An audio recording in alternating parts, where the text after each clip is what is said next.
居合の達人でもこれ取られたら終わりだな。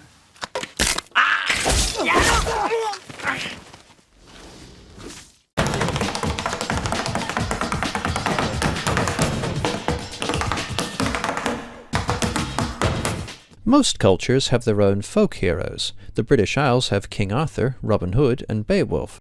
The United States has Johnny Appleseed, Paul Bunyan, and Davy Crockett. China has the wuxia heroes of old, Wang Fei-hung, Chen Zhen, and Ip Man. And Japan has, among many others, Zatoichi.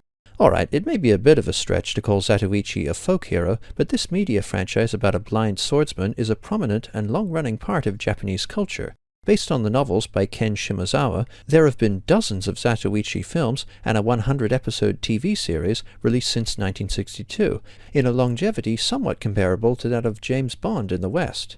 Multi-talented Japanese artist and filmmaker Takeshi Kitano, aka Beat Takeshi, wrote, directed, and starred in a 2003 Zatoichi film, which was critically acclaimed and won the Silver Lion for Best Director at the Venice Film Festival. I'm surprised it's been so well received, as I don't think Zatoichi is very good. Zatoichi, played by Kitano, is a blind masseur and blade master who wanders into a town under the thumb of a greedy gang. Meanwhile, a disgraced Ronin becomes a bodyguard for the gang, and two twins, disguised as geishas, pursue vengeance against this gang for the murder of their family. Zatoichi's premise is superficially similar to the Seven Samurais, only without the latter's focus or compelling characters.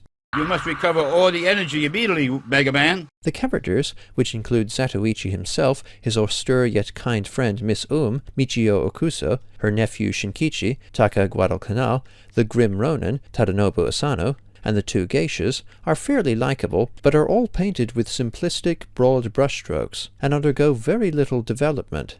Zatoichi does show a heretofore unseen sinister side in the climax, and Shinkichi becomes more confident and briefly experiments with transgenderism, but these are single scenes for an overall very static bunch of characters. Despite his sickly wife's disapproval of his profession, we see precious little introspection from the Ronin on his deeds, with, again, just one scene of him deciding not to kill a man who had dishonored him in the past. A flashback sequence, scored like Nikita with some bizarrely cheerful music, presents the geisha's backstory, but this has little point because they end up quite inconsequential to the plot. The character's general lack of change reflects the film's plodding, stagnant narrative. We spend relatively little time with Zatoichi, with the film focusing more on Shinkichi, the Ronin, and the gang. Zatoichi comes across as a kind, mild-mannered, easygoing man, and the way he almost literally fades into the background of the plot does reinforce his characterization as a wise, deadly warrior with an unassuming exterior. However, his minimalistic characterization and scarce appearances serve to minimize his own purpose in the narrative. He just sort of meanders through the town, and it's at about the 1 hour 20-minute mark before he deliberately strikes against the gang, and not out of any well-defined sense of care for the town, Miss Shinkichi, or the geishas, but just sort of because. The action scenes are cool, with quick, precise, and brutal choreography. However, the CGI blood looks terrible. This was an artistic choice by Kitano, as he wanted to lessen the impact of the high body count, and wanted the blood to look like flowers blossoming across the screen. As far as I'm concerned, though, this didn't work, as the blood effects look really fake and obvious.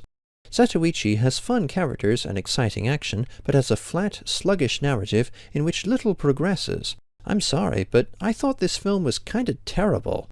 Zatoichi earns 2.5 stars out of 5. Thanks for watching. Cheers.